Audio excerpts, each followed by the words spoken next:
अध्याय 261। मैं उसे पसंद करता हूँ। राजेश शर्मा के शब्द सीधे साधे थे और उनकी आवाज में गुस्सा था। नैना शर्मा का दिल जोर से धड़का। उसने अनजाने में अपनी पीठ सीधी कर ली। हाँ दादाजी, क्या बात है?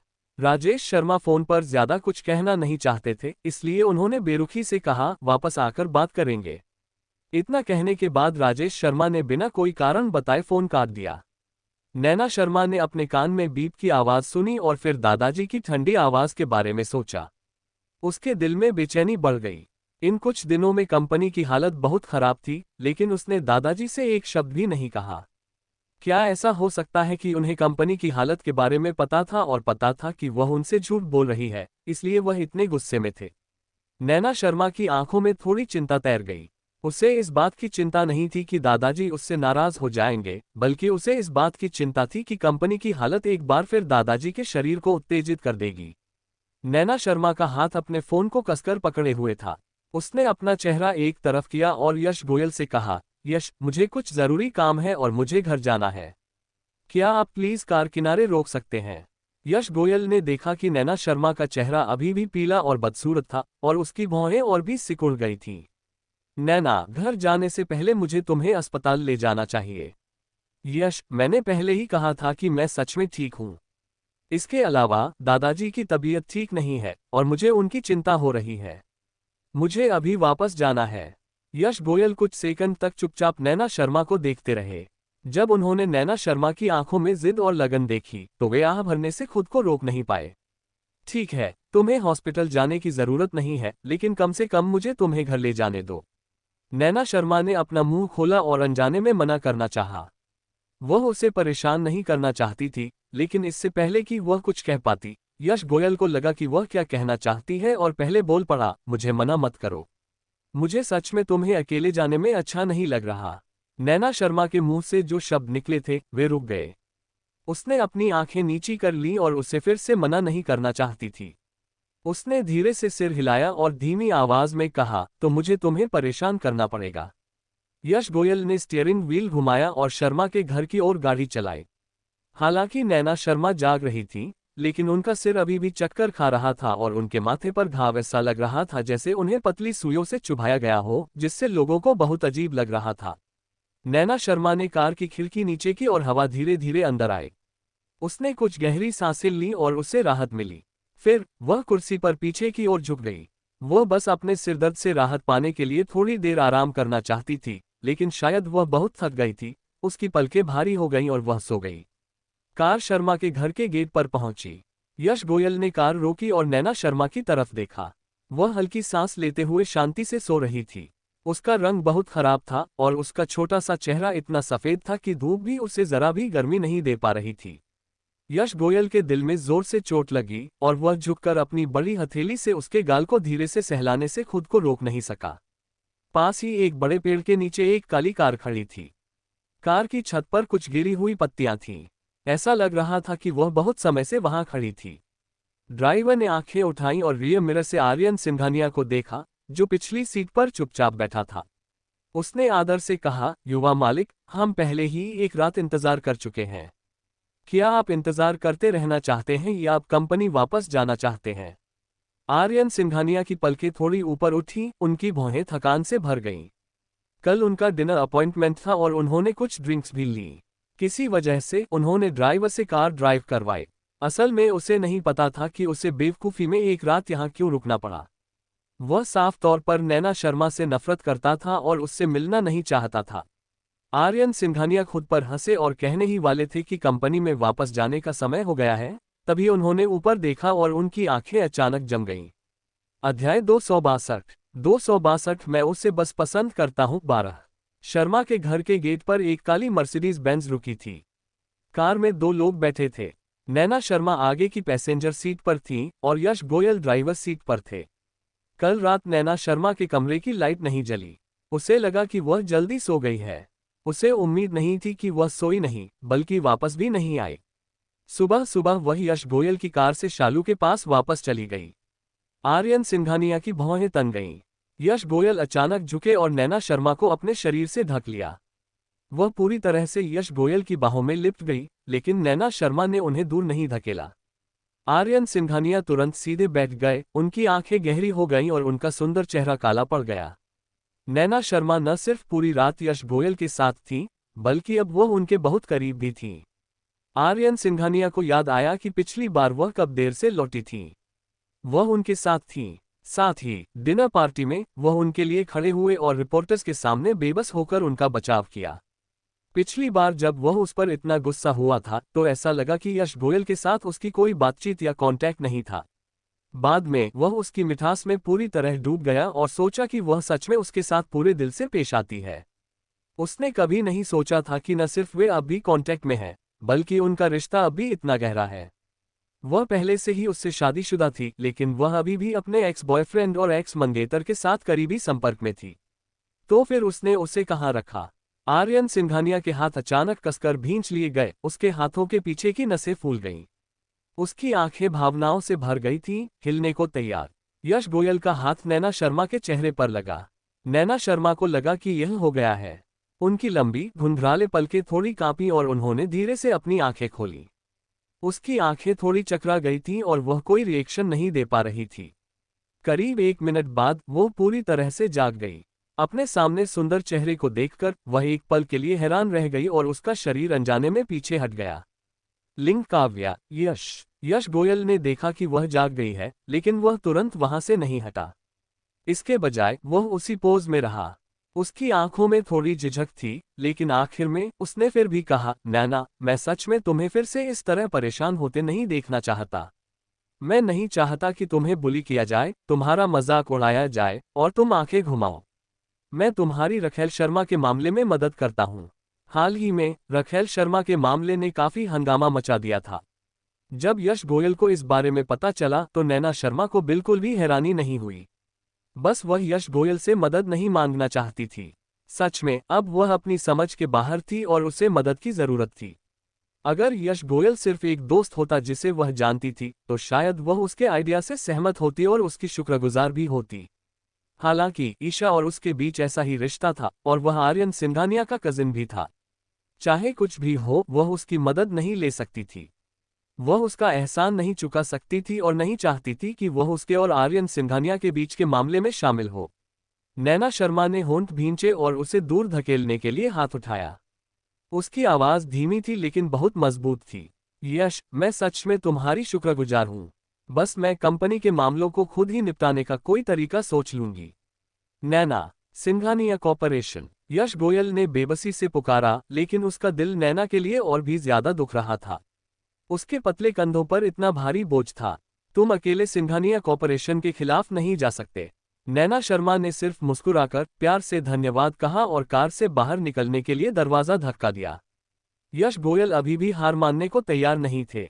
उन्होंने हाथ बढ़ाकर उनकी कलाई पकड़ ली। अध्याय 263 मैं बस उसे पसंद करता हूँ 13। नैना शर्मा के कदम रुक गए। उसने हैरानी से पीछे मुड़कर उसे देखा। यश गोयल के हाथ ने अनजाने में थोड़ा और जोर लगाया। उसकी आंखों में गहरी और गहरी चमक थी, जिसमें गहरी भावनाएं थीं। नैना, तुम्हें इस पर गंभीरता से सोचना चाहिए और मुझे तुम्हारी मदद करने देना चाहिए। शर्मा परिवार के लिए, रखेल शर्मा के लिए उसने खुद के साथ गलत किया, शादी कुर्बान की, प्यार कुर्बान किया और शुरू से आखिर तक वह शर्मा परिवार के इर्द गिर्द घूमती रही, खुद को खोती रही। वह बस यही उम्मीद करता था कि वह उसके लिए जी सके, कि वह अपनी मर्जी से हंस और रो सके, कि उसे खुद को दबाना न पड़े और उस पर किसी भी चीज का असर न हो। इससे पहले कि नैना शर्मा कुछ बोल पाती, अचानक एक हाथ बगल से आया और जबरदस्ती यश गोयल के हाथ से उनका हाथ खींच लिया। दोनों लोगों के कानों में एक बहुत ही ठंडी, बेरहम और खूंखार आवाज गूंजी, तुम्हें मेरी पत्नी के अफेयर्स की चिंता करने की जरूरत नहीं है। नैना शर्मा उस जोर से खींच गईं और उनका पूरा शरीर कुछ कदम पीछे हट गया, लगभग गिरते गिरते बचा। मुश्किल से अपने पैर जमाकर उन्होंने आंखें उठाईं और देखा।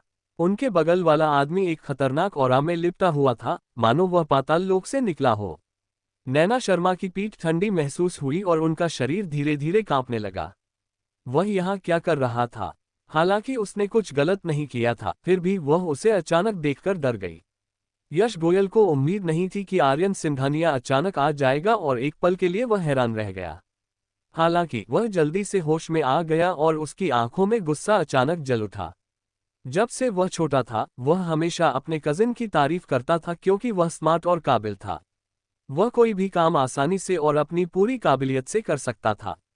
उसके उलट कई ऐसी चीजें थीं जिन्हें पूरा करने के लिए उसे ज्यादा एनर्जी लगानी पड़ती थी।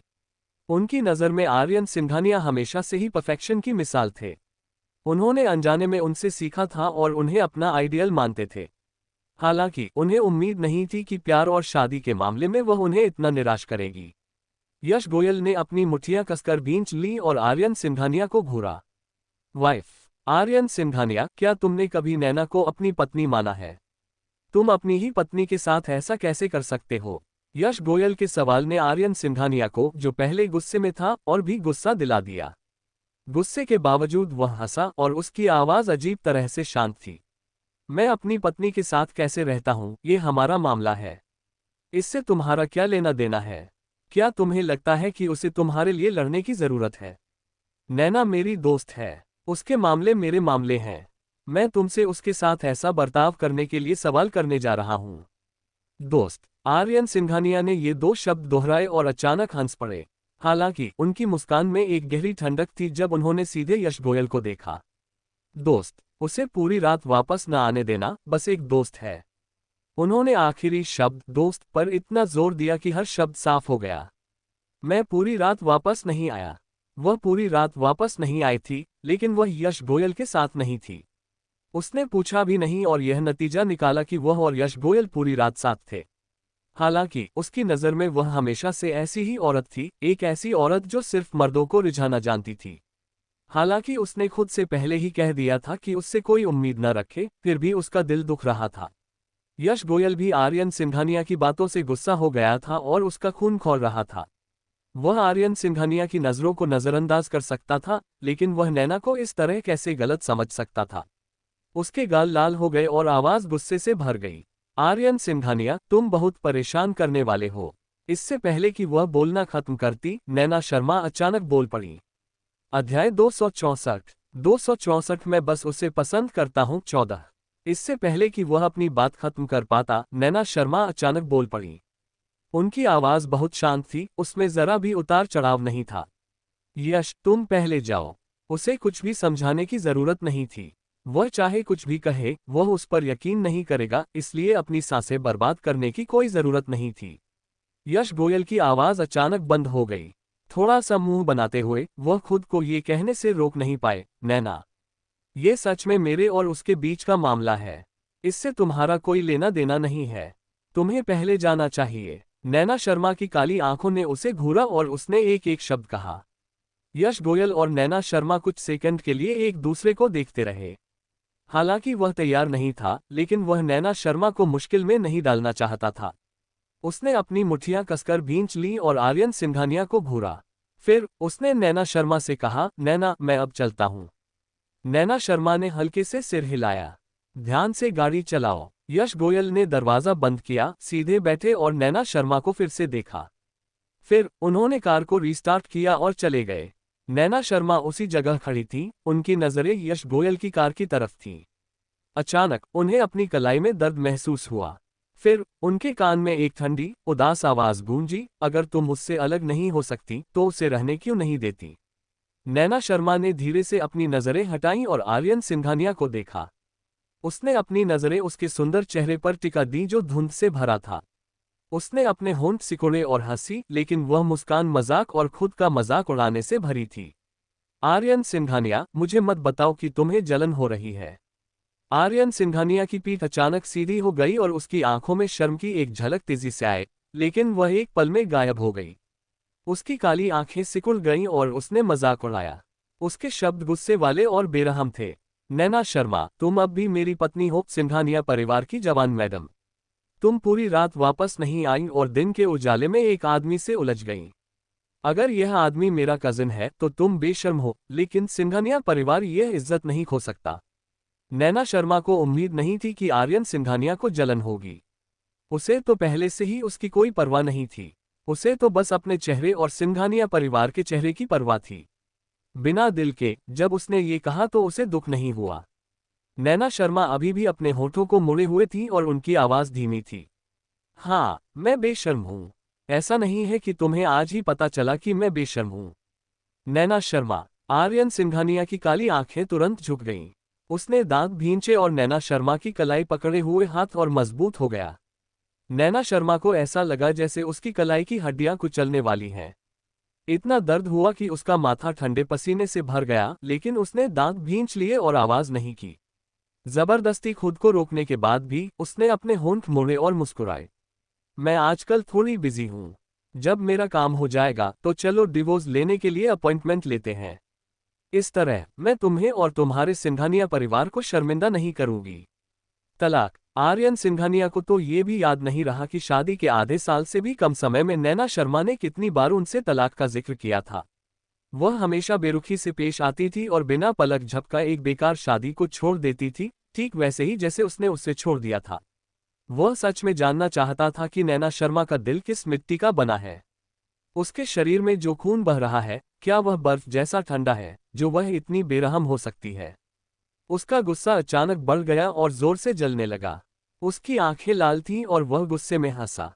तुमने फिर से यश गोयल के साथ हुकअप कर लिया और तुम डिवोर्स लेने का इंतजार नहीं कर सकती। नैना शर्मा, तुम सच में बहुत अच्छी हो, लेकिन अफसोस की बात है कि अगर हमारा तलाक भी हो जाए तो भी गोयल परिवार को आपकी तरह सेकंड हैंड चीज नहीं चाहिए होगी। अध्याय 265। मैं उसे पसंद करता हूँ 15। लेकिन अफसोस की बात है कि अगर हमारा तलाक भी हो जाए तो भी गोयल परिवार को आपकी तरह सेकंड हैंड चीज नहीं चाहिए होगी। नैना शर्मा की लंबी और घुंघराले पलकें कांप रही थीं। उसके शरीर के दोनों तरफ लटके हाथ अनजाने में भींच लिए गए थे। वह जानती थी कि इस समय उसे गुस्सा दिलाने का कोई फायदा नहीं है, लेकिन वह सच में बहुत उदास और दुखी थी। इस शादी में उसने अब तक सिर्फ इसलिए समझौता किया था क्योंकि वह उससे प्यार करती थी।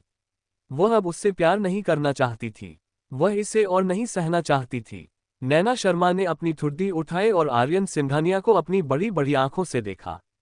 उसकी आंखें भी थोड़ी लाल थीं, लेकिन उसके होठों का घुमाव बना रहा। भले ही वह मुझे न चाहे, ये काफी है कि मैं उसे पसंद करती हूँ। आर्यन सिंघानिया की आंखों की रोशनी एक पल में बुझ गई। उसका पूरा शरीर एक बड़े धुंध में डूब गया और आसपास का तापमान तेजी से फ्रीजिंग पॉइंट तक गिर गया। जिस हाथ ने नैना शर्मा की कलाई पकड़ी हुई थी, उसने अचानक जोर लगाया और नैना शर्मा के पूरे शरीर को अपने सामने खींच लिया। उसकी काली आंखें उससे घूर रही थीं और उसकी आवाज डरावनी थी। वो हर शब्द के बाद रुकता, तुमने कहा था कि तुम्हें यश गोयल पसंद है। नैना शर्मा के हाथ में बहुत दर्द हो रहा था। उसने बहुत कोशिश की लेकिन छुड़ा नहीं पाए। उसने अपनी बड़ी बड़ी आंखें खोली और बिना पलक झपकाए आगे कहा, हाँ, मुझे वह पसंद है। तुम भी यह जानते हो। हम पहले से ही शादी के बारे में बात कर रहे थे। भले ही आखिर में मैंने तुमसे शादी कर ली, लेकिन मैं उसे कभी नहीं भूली, एक दिन के लिए भी नहीं। क्योंकि वह पहले ही यश गोयल के साथ उसके रिश्ते को गलत समझ चुका था, इसलिए वह इस गलतफहमी को उसके लिए सच बना देगी। वैसे भी उसे इससे कोई फर्क नहीं पड़ेगा। हालांकि उसे यश गोयल के लिए बुरा लगा। आखिर उसने उसे एक बहाने के तौर पर इस्तेमाल किया था। अगर भविष्य में उसे मौका मिला तो वह उससे ठीक से माफी मांगेगी। मुझे वह पसंद है, ईशा। मैं उसे कभी नहीं भूली, ईशा। इन दोनों से ज्यादा दुख देने वाले शब्द कौन से हो सकते हैं। आर्यन सिंघानिया के दिल में ऐसा लग रहा था जैसे हजारों तीर चुभ गए हों। इतना दर्द था कि वह मुश्किल से सांस ले पा रही थी और उसके कदम लड़खड़ा रहे थे। नैना शर्मा ने कुछ भी नोटिस नहीं किया और आगे कहा, मैंने तुमसे हमारी कंपनी के लिए शादी की। मैंने तुम्हें खुश करने की कोशिश की, जिसमें ये कहना भी शामिल था कि मैं तुम्हें पसंद करती हूँ और तुमसे प्यार करती हूँ क्योंकि तुम हमारे शर्मा परिवार को फायदा पहुंचा सकते हो और हमारे शर्मा परिवार को फिर से खड़ा कर सकते हो। बस अफसोस है कि मैं तुमसे झूठ नहीं बोल सकी, लेकिन मुझे तुम्हारा शुक्रिया भी अदा करना है। अगर तुमने इतना बड़ा झटका नहीं दिया होता तो शायद मैं खुद को सुन्न कर रही होती और खुद पर जबरदस्ती कर रही होती। मुझे इसका एहसास ही नहीं होता। मैं यश को इतना पसंद करती हूँ कि मुझे अपने परिवार के लिए अपना प्यार नहीं छोड़ना चाहिए था। एक पल रुककर नैना शर्मा ने अपने होंठ भींचे और फिर अपना मुंह खोला। उसने साफ साफ एक एक शब्द कहा, तो चलो तलाक लेते हैं। उसे हमेशा से पता था कि नैना शर्मा क्या कहती है। उस समय उसे यह बात उसके दादाजी के मुंह से पहले ही पता चल गई थी और वह इसे अपने दिल में भी जानता था। बस उसे उम्मीद नहीं थी कि जब नैना शर्मा के मुंह से ये शब्द निकलेंगे तो आर्यन सिंघानिया के शरीर का खून उल्टा बहने लगेगा। दुख और गुस्से ने उसकी आखिरी समझ खो दी थी। उसके दूसरे हाथ ने अचानक नैना शर्मा की गर्दन दबा दी। उसकी आंखें फटने वाली थीं और उसकी आवाज डरावनी तरह से भारी थी। नैना शर्मा, तुमने ये फिर से कहने की हिम्मत की। आर्यन सिंघानिया की पांचों उंगलियां लोहे के चिमटे की तरह उसकी गर्दन पर कसी हुई थीं। नैना शर्मा के गाल धीरे धीरे लाल हो गए, लेकिन उसने जरा भी स्ट्रगल नहीं किया। उसने फिर भी अपनी आंखें चौड़ी की, उसे देखा और जोर से दोहराया, अगर तुम चाहो तो मैं ये बात 100 बार कह सकती हूँ। मुझे यश गोयल पसंद है। मैं तुम्हें डिवोर्स देना चाहती हूँ। अध्याय 266। 266 मैं उसे पसंद करता हूँ। 16। उसी समय आर्यन सिंघानिया का हाथ अचानक कस गया। गर्दन पर दबाव महसूस होने से नैना शर्मा को धीरे धीरे सांस लेने में दिक्कत होने लगी। उनका हाथ अचानक आर्यन सिंघानिया का हाथ तोड़ना चाहता था, लेकिन उनकी उंगलियां हिल गईं और उन्होंने खुद को रोक लिया। उसने गुस्से में आर्यन सिंघानिया को देखा और एक पल के लिए सोचा कि अच्छा होगा अगर वह उसके हाथों मर जाए। इस तरह वह उसकी वजह से दुखी, उदास और हताश नहीं होगी। उसके लिए उसका सारा प्यार, नफरत और नाराजगी उसके ही हाथों खत्म हो जाएगी। अगर अगला जन्म हुआ तो वह उससे दोबारा प्यार नहीं करेगी। नैना शर्मा की आंखें नम थीं। उसने कुछ सेकंड तक उसे देखा और फिर अपनी आंखें बंद कर लीं। आर्यन सिंघानिया ने नैना शर्मा के मौत का सामना करने के नजरिए को शांति से देखा। वह उससे तलाक लेने के बजाय मरना पसंद करेगी, क्योंकि उसे यश गोयल पसंद था और वह उसके साथ रहना चाहती थी। जब उसने उससे शादी करने का फैसला किया था, भले ही उसे पता था कि वह सिर्फ उसका इस्तेमाल कर रही है, वह ऐसा करने को तैयार था। तभी वह उसके साथ हो सकती थी और तभी वह उसके करीब हो सकता था। बाद में उसने उससे बदला लेने का फैसला किया, सिर्फ इसलिए क्योंकि वह चाहता था कि वह उसकी आंखों में देखे, क्योंकि वह चाहता था कि वह उसे देखे। वह नहीं चाहता था कि वह सोचे कि वह, आर्यन सिंघानिया, सिर्फ कोई ऐसा है जिसका वह इस्तेमाल कर सकती है, उसका पति नहीं। लेकिन पता चला कि वह चाहे कुछ भी कर ले, वह उसके दिल में नहीं उतर सका। उसका दिल पहले ही किसी और आदमी को दे दिया गया था। इस दुनिया में मेहनत से कुछ भी मिल सकता है, लेकिन प्यार नहीं।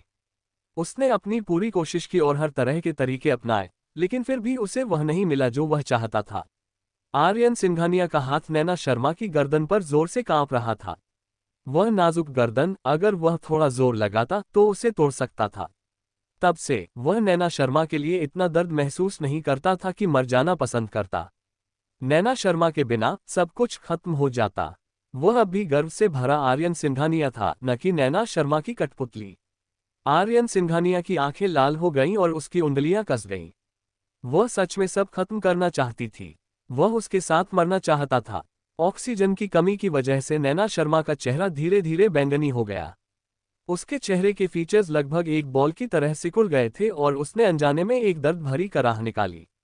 ये कराह बहुत धीमी थी, लेकिन फिर भी यह आर्यन सिंघानिया के कानों में साफ साफ गई और उसकी चेतना जाग गई। उसकी काली आंखों में नैना शर्मा का दर्द भरा और थोड़ा डरावना चेहरा दिख रहा था। उसके होठों पर खून नहीं था, जैसे अगले ही पल वह सीधे सांस लेना बंद कर देगी। उसका हाथ किसी चीज से जल गया और छूट गया। वह उससे इतनी नफरत करता था कि वह उसे अपने साथ ले जाना चाहता था, लेकिन आखिर में वह ऐसा नहीं कर पाया, ठीक 3 साल पहले की तरह। उसे लगा कि वह पिछले 3 सालों से उससे नफरत करता आ रहा है, लेकिन आखिर में उसे एहसास हुआ कि 3 साल तक संघर्ष करने के बाद भी वह उससे बहुत प्यार करता था। चाहे उसे कितना भी दर्द हो, वह अब भी उसे गायब होते नहीं देख सकता था। अब उसे खुद से नफरत हो रही थी कि वह ऐसा है। आर्यन सिंघानिया ने पलकें झपकाईं, उनकी आंखों में आंसू आ गए। उन्होंने अपना हाथ उठाया और अपनी आंखें ढक लीं। आर्यन सिंघानिया के नैना शर्मा को छोड़ने के बाद वह बेबस होकर जमीन पर गिर पड़ी। उसने अपने हाथ से अपनी गर्दन को ढक लिया और जोर से खांसने लगी। आर्यन सिंघानिया ने अपनी आंखों में आंसू दबा लिए। उसने अपना चेहरा जोर से पोंछा और आंखें बंद कर लीं। जब उसने दोबारा आंखें खोलीं तो उसने सारी विनम्रता और कायरता दबा ली थी। उसकी काली आंखें नीचे झुक गईं और उसने नैना शर्मा को नीचा दिखाने वाली नजरों से देखा। उसने अपने हाथ भींच लिए और एक एक शब्द कहा, नैना शर्मा, तुम तलाक चाहती हो? सपनों में भी ये सोचना भी मत कि मैं तुम्हारी और यश गोयल की मदद करूंगा। कुछ देर रुकने के बाद अचानक उसे कुछ याद आया। उसने हाथ बढ़ाकर नैना शर्मा को जमीन से ऊपर खींच लिया। अध्याय 267। 267 वही चाल दोहराए 1। आर्यन सिंघानिया ने नैना शर्मा का लैपल्स पकड़ा और अपनी काली आंखों से उसे घूरा। उसकी आवाज बहुत तेज और कठोर थी। नैना शर्मा, मैं तुम्हें चेतावनी दे रहा हूँ। तुम मेरी पत्नी हो और सिंघानिया परिवार की युवा मैडम हो। बेहतर होगा कि तुम यश गोयल से दूर रहो। अगर मैंने तुम दोनों को फिर से उलझते हुए देखा तो मैं न केवल शर्मा ग्रुप को बर्बाद कर दूंगा, बल्कि गोयल ग्रुप को भी बर्बाद कर दूंगा। वह उससे प्यार करता था लेकिन उसे पा नहीं सका। उसने दर्द सहा और गर्व महसूस किया। वह, नैना शर्मा, अकेले खुश क्यों रहे?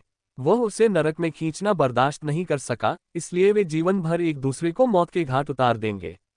जैसे ही उसने बोलना खत्म किया, आर्यन सिंघानिया ने नैना शर्मा को झटक दिया, मुड़ा और चला गया। नैना शर्मा वहीं हैरान रह गईं। गुस्से में जाते हुए उन्होंने आर्यन सिंघानिया की पीठ की तरफ देखा। उनकी आंखों से अभी भी आंसू निकल रहे थे। उन्होंने हाथ उठाया और इन आंसुओं को पोंछना चाहा। जितना ज्यादा वह पोंछती, उतने ही ज्यादा आंसू उनके चेहरे और हथेलियों को भिगो रहे थे। अगर उसे पता होता कि आज उसका और आर्यन सिंघानिया का ऐसा हाल होगा, अगर उसे पता होता कि उसकी ज्यादा उम्मीद और लालच का ऐसा नतीजा निकलेगा, तो वह उससे कभी शादी नहीं करती। कम से कम जब वह इस बारे में सोचती तो वे इतने बर्दाश्त के बाहर और नफरत भरे नहीं होते। नैना शर्मा ने अपना चेहरा हाथ से ढक लिया, उनका शरीर धीरे धीरे नीचे झुक गया और वह जोर जोर से रोने लगी। नैना शर्मा को पता नहीं था कि वह कब से रो रही थी। उसने धीरे धीरे अपने पास आते कदमों की आवाज सुनी और उसके सामने रुक गई। नैना शर्मा ने अपनी आंखें खोली और एक जोड़ी जूते उसकी नजर में आए। ये ईशा के दादाजी हैं। अचानक उसे होश आया। नैना शर्मा ने गहरी सांस ली और अपने आंसू रोक लिए। उसने अपनी आंखों के कोने से आंसू पोंछे और धीरे से खड़ी हो गई। उसके सामने खड़ा व्यक्ति वाकई उसके दादाजी थे। नैना शर्मा नहीं चाहती थी कि उसके दादाजी उसे इस तरह देखें। उसने अपना सिर नीचे किया, नाक सिकोड़ी और जितना हो सके शांति से बोलने की कोशिश की। हाँ दादाजी, आप बाहर क्यों आए? राजेश शर्मा की तेज नजरें उसके चेहरे पर घूम गईं। नैना शर्मा को अनजाने में ही बुरा लगा और उसने अपना सिर और नीचे कर लिया। दादाजी को उसकी और आर्यन सिंघानिया की उलझन नहीं देखनी चाहिए थी, है ना? दादाजी को अभी भी नहीं पता था कि उनके और आर्यन सिंघानिया के बीच पूरी तरह से अनबन हो गई है। वह नहीं चाहती थी कि उन्हें भी पता चले, कहीं ऐसा न हो कि वह परेशान और परेशान हो जाएं। राजेश शर्मा ने कुछ देर तक उसे घूरा, फिर धीमी आवाज में पूछा, तुम क्यों रो रही हो? नैना शर्मा की पलकें थोड़ी कांपने लगीं। उसने अपने होठों को मोड़ने की पूरी कोशिश की और समझाया, मैं रो नहीं रही हूं। बस अभी अभी मेरी आंखों में हवा चली थी। क्या हवा तुम्हारी आंखों में चली गई? राजेश शर्मा ने एक एक करके शब्द दोहराए, फिर हंसे। लेकिन अगले ही पल उनकी आंखें तुरंत काली हो गईं और उनका चेहरा बहुत ज्यादा गुस्से से भर गया। उनकी आवाज थोड़ी तेज थी। नैना, तुम मुझसे कब तक झूठ बोलोगी? नैना शर्मा का दिल अचानक धड़क उठा और वह हैरानी से राजेश शर्मा की ओर देखने लगी। राजेश शर्मा ने नैना शर्मा की लाल आंखों को देखा। वहां कोई दर्द नहीं था, बस बहुत ज्यादा गुस्सा था।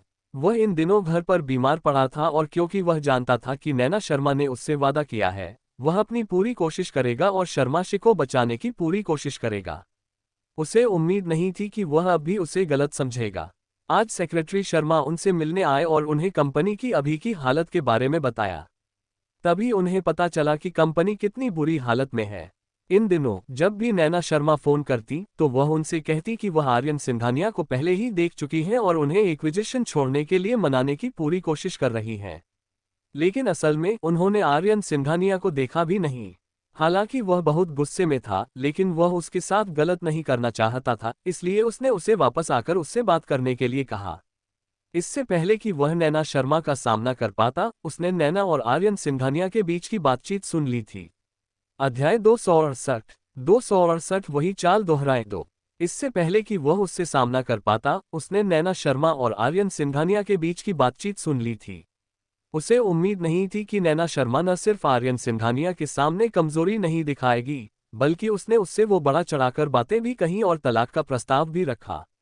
अब जब शर्मा परिवार खतरे में था तो वे बच पाएंगे या नहीं, ये सब आर्यन सिंघानिया पर था। फिर भी उसने उसे उकसाया। राजेश शर्मा बहुत गुस्से में थे। उनका चेहरा बहुत उदास था और उनकी आवाज में निराशा और बुराई थी। तुमने कहा था कि तुम आर्यन सिंघानिया को ढूंढोगी और उसे शर्मा परिवार को किसी भी कीमत पर छोड़ने पर मजबूर करोगी। आखिर में क्या हुआ? देखो तुमने क्या किया। तुमने असल में अपने पति के सामने कहा कि तुम्हें कोई दूसरा आदमी पसंद है और तुम उससे तलाक लेना चाहती हो। नैना शर्मा, तुम बस शर्मा ग्रुप को अक्वायर होते और हमारे शर्मा परिवार को टूटते हुए देखना चाहती हो, है ना? राजेश शर्मा के शब्द गुस्से वाले थे। नैना शर्मा के आंसू, जिन्हें उसने जबरदस्ती दबा लिया था, वापस आ गए। दादाजी, ऐसी बात नहीं है। नैना शर्मा के होंठ जोर से कांप रहे थे। उसने अपना मुंह खोलने की पूरी कोशिश की और मुश्किल से बोली, मैंने आर्यन सिंघानिया को ढूंढा। मैंने कोशिश की, मैंने सच में कोशिश की। वह अपनी सारी इज्जत और इज्जत को त्याग कर आर्यन सिंघानिया से भीख मांगने और उसके साथ डील करने में हिचकिचाई नहीं। लेकिन उसे उसकी बिल्कुल भी परवाह नहीं थी। वह चाहे कुछ भी करे, उसे कोई फर्क नहीं पड़ता था। वह पहले से ही उसके साथ अपनी समझ के बाहर थी। मेहनत, मैंने तुम्हारी मेहनत नहीं देखी, मैंने सिर्फ ये देखा कि तुमने आर्यन सिंघानिया को कैसे गुस्सा दिलाया और कैसे तुमने हमारे शर्मा परिवार को और भी बुरी तरह मरने पर मजबूर कर दिया। राजेश शर्मा इतने गुस्से में थे कि उनकी आंखें लाल हो गईं। उन्होंने कांपती हुई उंगली से नैना शर्मा की तरफ इशारा किया और सख्ती से कहा, आर्यन सिंघानिया को तुरंत ढूंढो और उससे माफी मांगो। उससे कहो कि तुम बस बेवकूफ़ी कर रही थी और तुम्हारा उसे तलाक देने का कोई इरादा नहीं था। फिर उससे माफी मांगो। नैना शर्मा ने अविश्वास में अपना सिर हिलाया। ऐसा क्यों था कि जब भी और जहां भी दादाजी को उसकी बिल्कुल भी परवाह नहीं थी? क्या उन्हें यह नहीं दिखता था कि वह कितनी दुखी और दर्द में थी? वह हमेशा उनसे आर्यन सिंघानिया को ढूंढने और उससे भीख मांगने के लिए क्यों कहती थी? उसका दिल लोहे का नहीं बना था और उसमें पहले से ही छेद थे। दादाजी, मैं उसे दोबारा नहीं ढूंढूंगी। मैंने अभी जो कहा उसे वापस नहीं लूंगी। मैं आपकी हर बात सुन सकती हूं, लेकिन मैं पक्का तलाक ले लूंगी। राजेश शर्मा उसकी बातों से इतना भड़क गया कि उसने अपना हाथ ऊपर उठा लिया और गुस्से से कांपने लगा। नैना शर्मा, तुम्हें अब भी पछतावा नहीं आता? नैना शर्मा ने लाल आंखों से राजेश शर्मा के उठे हुए हाथ को देखा। वह बिल्कुल भी नहीं डगमगाए। वह वहीं डटी रही और अड़ियल अंदाज में बोली, दादाजी, मैंने कुछ गलत नहीं किया, मैंने नहीं किया। उसकी बस एक ही गलती थी कि वह आर्यन सिंघानिया के प्यार की लालची थी, जो कभी उसका नहीं हो सकता था। इसीलिए अब उसके शरीर पर चोट के निशान थे और बहुत ज्यादा दर्द हो रहा था। नैना शर्मा, फिर से बोलो। दो आंसू बह निकले। नैना शर्मा के हाथ जो उसके शरीर के दोनों तरफ लटक रहे थे, कसकर भींच लिए गए। उसकी उंगलियां बहुत पीली पड़ गई थीं। उसकी आवाज सिसकियों से भरी थी, दादाजी, अगर आप गुस्से में हैं, तो मुझे मार सकते हैं। मैं अपनी गलती नहीं मानूंगी। मैं गलत नहीं हूं, मैं गलत नहीं हूं। उसने लगभग दहाड़ते हुए दोहराया, जैसे वह अपने दिल की सारी शिकायतें निकाल देना चाहती हो। वरना अगर वह इसे अपने दिल की गहराइयों में दबाए रखेगी तो वह सच में जी नहीं पाएगी। आप आप आप आप आप आप आप आप आप राजेश शर्मा का खून तेजी से दौड़ गया और उसकी छाती जोर जोर से ऊपर नीचे होने लगी। वह नैना शर्मा को जगाने के लिए जोर से थप्पड़ मारना चाहता था, लेकिन इससे पहले कि उसका हाथ उस पर पड़ता, उसका शरीर भी पीछे की ओर गिर गया। अध्याय 269 वही चाल दोहराए 3। राजेश शर्मा जमीन पर गिर पड़े। नैना शर्मा की काली पुतलियां अचानक सिकुड़ गईं और वह सदमे में उनके पास घुटनों के बल बैठ गईं। उनका चेहरा डर से भरा हुआ था। दादाजी, आप ठीक हैं? दादाजी। राजेश शर्मा का चेहरा नीला और बैंगनी हो गया था और उसकी सांसें तेज चल रही थीं। उसने कुछ कहने के लिए अपना मुंह खोला, लेकिन वह आवाज नहीं निकाल सका। नैना शर्मा की हिम्मत नहीं हुई कि राजेश शर्मा के शरीर को अपनी मर्जी से हिला सके। उसने बस उसका हाथ कसकर पकड़ लिया और रोते हुए कहा, दादाजी, डरो मत। हिम्मत रखो। मैं किसी को फोन करती हूँ, मैं अभी किसी को फोन करती हूँ। नैना शर्मा ने दांत पीसते हुए अपने कांपते शरीर को मजबूती से सहारा दिया और शर्मा के घर की तरफ भागी। कोई, जल्दी आओ। नौकर उत्साहित होकर एक एक करके बाहर भागे। लीला मासी दौड़कर सामने आई और उन्होंने नैना शर्मा का पीला चेहरा देखा। उन्होंने चिंता से कहा, मिस, क्या हुआ? दादाजी, वो मेरी शालू से नाराज हो गया है। डॉक्टर को बुलाओ, डॉक्टर को बुलाओ। क्या? लीला मासी एक पल के लिए हैरान रह गईं। वह जल्दी से मुड़ी और एक नौकर को फोन करने का ऑर्डर दिया। फिर उन्होंने कुछ नौकरों और ड्राइवर को बुलाया और सीधे दरवाजे पर चली गईं। कुछ लोग राजेश शर्मा को तेजी से घर ले गए। डॉक्टर दौड़कर आए और राजेश शर्मा का इमरजेंसी ट्रीटमेंट किया। नैना शर्मा बिस्तर के पास खड़ी होकर अपने दादाजी के पीले चेहरे को देख रही थी। वह अपने आंसू नहीं रोक पा रही थी। वह साफ साफ जानती थी कि उसके दादाजी ऐसा झटका नहीं झेल सकते, लेकिन वह खुद पर काबू क्यों नहीं रख पाए? अगर सच में उसके दादाजी को कुछ हो गया तो वह क्या करेगी? लीला मासी ने हाथ बढ़ाकर नैना शर्मा को गले लगाया और दिलासा देते हुए कहा, मिस, ज्यादा चिंता मत करो। मास्टर बहुत किस्मत वाले हैं और जरूर ठीक हो जाएंगे। नैना शर्मा ने अनजाने में लीला मासी का हाथ कसकर पकड़ लिया, जैसे कि वह आखिरी जान बचाने वाला तिनका पकड़ रही हो। थोड़ी देर बाद राजेश शर्मा की पलकें हिली, जैसे वह धीरे धीरे कोमा से जाग रहे हों। डॉक्टर ने अपने माथे से पसीना पोंछा और राहत की सांस ली। नैना शर्मा जल्दी से आगे बढ़ी और पूछा, डॉक्टर, दादाजी कैसे हैं? डॉक्टर ने अपना शरीर सीधा किया और नैना शर्मा की तरफ देखा। उनके हाव भाव बहुत गंभीर थे और उनका लहजा डांटने वाला था। मिस शर्मा, मैं आपको बार बार याद दिला रहा हूं कि ओल्ड मास्टर शर्मा का शरीर हिल नहीं सकता। अगर वह बेहोश हो गए तो ये बहुत खतरनाक होगा। आपने उन्हें इतना बड़ा इमोशनल उतार चढ़ाव क्यों होने दिया? क्या आपको पता है कि अगर आप अभी थोड़ी देर से आती तो ओल्ड मास्टर शर्मा शायद फिर कभी नहीं उठते? नैना शर्मा ने अचानक अपना हाथ उसके मुंह पर रख दिया और उसके आंसू और तेजी से बहने लगे। मुझे माफ करना, मेरा यह मतलब नहीं था। मुझे माफ करना रिया, मेरा सच में यह मतलब नहीं था। डॉक्टर ने नैना शर्मा का चेहरा देखा और अब और गुस्सा नहीं कर सके। उन्होंने धीरे से आह भरी और उनकी आवाज धीमी हो गई, मिस शर्मा, आपको आगे से सच में सावधान रहना होगा। अगर अगली बार ऐसा हुआ तो शायद कोई कुछ नहीं कर पाएगा। नैना शर्मा सिसक पड़ी और सिर्फ जोर से सिर हिला सकी। योजक चिन्ह। ये रात थी। नैना शर्मा रेलिंग से टिककर वहीं खड़ी हो गईं। वह काफी देर तक हिली नहीं, बिल्कुल एक मूर्ति की तरह। लीला मासी पीछे से उसके पास आई और उसके नाजुक शरीर को देखा। उसकी आंखों में दर्द था। उसने धीमी आवाज में कहा, मिस, बूढ़े मालिक जाग गए हैं। नैना शर्मा अचानक सीधी खड़ी हो गईं और होश में आ गईं। वह राजेश शर्मा के कमरे की तरफ जाने ही वाली थी कि लीला मासी के अगले वाक्य ने उन्हें रोक दिया। उसने कहा, लेकिन बूढ़े मालिक आपको तब तक नहीं देखना चाहते जब तक आप युवा मालिक सिंघानिया से माफी मांगने का वादा नहीं करते। नैना शर्मा का हाथ अचानक कस गया। उसकी आवाज बहुत भारी थी, जैसे उसके मुंह में कंकड़ भर गया हो। अगर मैं नहीं मानी तो क्या होगा, रिया? लीला मासी ने शर्म से अपनी भौहें सिकोड़ ली, लेकिन उन्हें कहना पड़ा। बूढ़े मालिक ने कहा, रिया ने कहा, इसलिए भले ही वह मर गया हो, आपको उसे देखने आने की जरूरत नहीं है। अध्याय 270 एक ही चाल को दोहराना 4। नैना शर्मा दादाजी की बातों से हैरान नहीं थी, लेकिन उनके शब्द अब भी तीखी सुइयों की तरह थे, जो बेरहमी से उनके दिल में चुभ रहे थे। पिछले साल शर्मा ग्रुप और शर्मा परिवार को बचाने के लिए उसके दादाजी ने हर तरह के तरीके अपनाए थे। उसने और उसकी बहन ने भी बिना किसी शर्त के अपने प्यार और अपनी शादी को कुर्बान कर दिया था। उसने अपने दादाजी की बात मानी थी। भले ही कई ऐसी चीजें थीं जो वह करना नहीं चाहती थी, लेकिन उसने दांत पीसकर उन्हें किया था। वह अपने दादाजी की शर्मा परिवार की रक्षा करने की इच्छा को समझ सकती थी, लेकिन वह फिर भी दुखी होंगे। ईशा। उसे उम्मीद नहीं थी कि दादाजी उसका ख्याल रखेंगे। कम से कम वे उसकी भावनाओं की परवाह तो कर सकते थे और उसे दुखी और दुखी देख सकते थे। ये सोचकर नैना शर्मा ने अपनी आंखें नीची कर ली और खुद पर हंस पड़ी। वह अच्छी तरह जानती थी कि उसके दादाजी कैसे इंसान हैं। अगर उसने उन्हें खुश न किया होता तो शायद उसके दादाजी उस पर इतनी बेइज्जती न करते। जिस व्यक्ति की आप ज्यादा परवाह करते हैं वह हमेशा हारेगा, चाहे वह परिवार हो या प्यार। नैना शर्मा ने अपनी आंखें बंद की, हल्की सांस ली, फिर आंखें खोली और राजेश शर्मा के कमरे की ओर चल दी। नैना शर्मा ने दरवाजा खोला और अंदर चली गईं।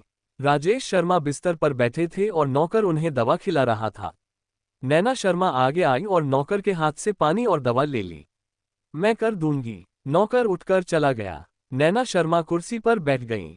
राजेश शर्मा उस समय उदास लग रहे थे और उनका चेहरा पीला पड़ गया था। उनकी आंखें, जो हमेशा तेज रहती थीं, अब अपनी चमक खो चुकी थीं और वह एक पल में डरावने बुरे लगने लगे थे। नैना शर्मा ने उन्हें देखा और अपनी नाक में एक तेज कड़वाहट महसूस किए बिना नहीं रह सकी।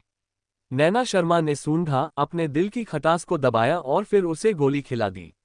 राजेश शर्मा ने धीरे से अपनी पलकें उठाईं और कुछ सेकंड के लिए नैना शर्मा को देखा। उन्होंने दवा लेने के लिए अपना मुंह नहीं खोला, लेकिन साफ साफ पूछा, क्या तुमने इसके बारे में सोचा है? नैना शर्मा का हाथ थोड़ा कांप रहा था और फिर उसने अपने होंठ सिकोड़ लिए, लेकिन मुस्कान का कोई निशान नहीं था। दादाजी, मेरे पास कोई चॉइस नहीं है ना? आपने जो कहा मैंने हमेशा वही किया है। राजेश शर्मा की आंखें सिकुड़ गईं और उनकी भौहों के बीच गुस्से का भाव आ गया। क्या तुम मुझे दोष दे रहे हो? मैं तुम्हें दोष नहीं देता। नैना शर्मा ने धीरे से जवाब दिया, जैसे वो कोई इमोशनल इंसान हो। बस इतना है कि दादाजी, मैं जाकर आर्यन सिंघानिया से माफी मांग सकती हूँ। आप जितनी बार चाहें मैं माफी मांग सकती हूँ, लेकिन मैं तलाक नहीं छोड़ूंगी। आर्यन सिंघानिया और मेरे लिए साथ चलना नामुमकिन है। नैना शर्मा, दादाजी, मुझे पता है कि मैं कितनी भी कोशिश कर लूं, आप मुझे सच में पसंद नहीं करेंगे। लेकिन मैं सच में आपसे प्यार करता हूं। हम एक दूसरे के लिए परिवार हैं। मुझे उम्मीद है कि आप कम से कम एक बार मेरी पसंद की इज्जत करेंगे। मैं सच में आर्यन सिंघानिया के साथ नहीं रह सकता। किसी ऐसे इंसान से प्यार करना जो आपसे नफरत करता हो, पहले से ही बहुत बड़ा दर्द था। अगर वह ऐसे उसके साथ रहने का नाटक करती रही जैसे कुछ हुआ ही न हो, तो वह खुद को पागल कर सकती थी। राजेश शर्मा का चेहरा काला पड़ गया और उनके सीने में गुस्सा उबलने लगा। उन्होंने अपना मुंह खोला, कुछ कहना चाहते थे, लेकिन आखिर में उन्होंने खुद को रोक लिया। वह जानता था कि अगर उसने इस समय नैना शर्मा पर फिर से जबरदस्ती की तो इसका उल्टा असर होगा। पहले तो उसने उसकी बहन पर भी बहुत ज्यादा जबरदस्ती की, जिससे उसकी बहन की मोलभाव करने की ताकत पूरी तरह खत्म हो गई। राजेश शर्मा ने अपनी मुठ्ठियां भींच ली, लेकिन उनकी आवाज फिर भी धीमी हो गई। अब आप जा सकते हैं, मुझे सोचने दो। नैना शर्मा ने उठकर जाने से पहले राजेश शर्मा के दवा लेने का इंतजार किया। राजेश शर्मा बिस्तर पर झुक गए, उनकी उंगलियां धीरे धीरे टैप कर रही थीं, उनकी आंखें गहरी और उदास थीं। अध्याय 271 एक ही चाल दोहराना 5। वह चाहते थे कि नैना शर्मा आर्यन सिंघानिया से माफी मांगे। जाहिर है, ये सिर्फ एक हल्की फुल्की माफी नहीं थी।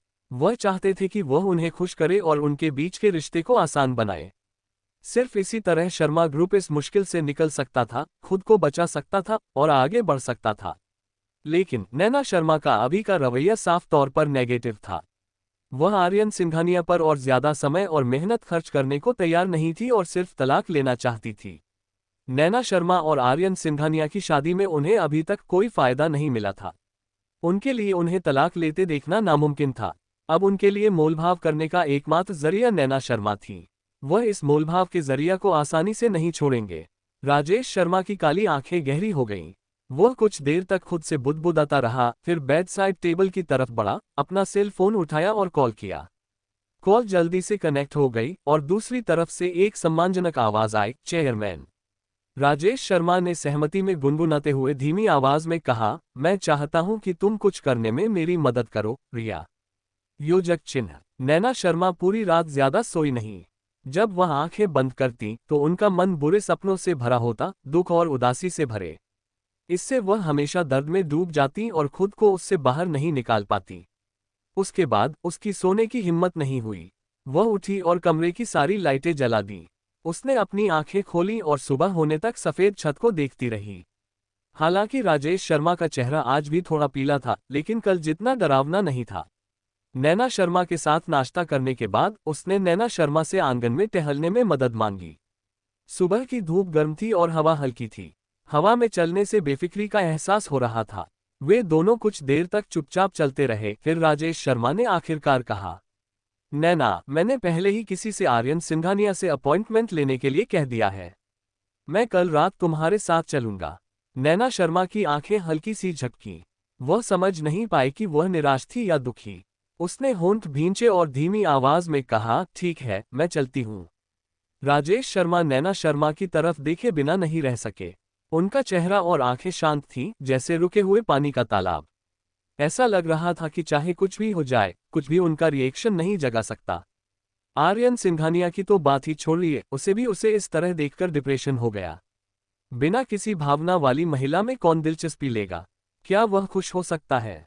राजेश शर्मा नाराज होकर भौहें चढ़ा रहे थे, लेकिन अब वह नैना शर्मा को डांट नहीं सकते थे। उन्होंने गहरी सांस ली, अपना गुस्सा दबाने की कोशिश की और कहा, नैना, क्या तुम तलाक नहीं चाहती थी? ठीक है, मैं तुम्हारे काम में दखल नहीं दूंगा, लेकिन ये सब शर्मा ग्रुप के संकट से उबरने के बाद ही होगा।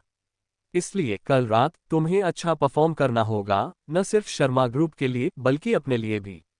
मैं उसके तलाक में दखल नहीं दूंगी, ईशा। नैना शर्मा की काली आंखें तुरंत चमक उठीं।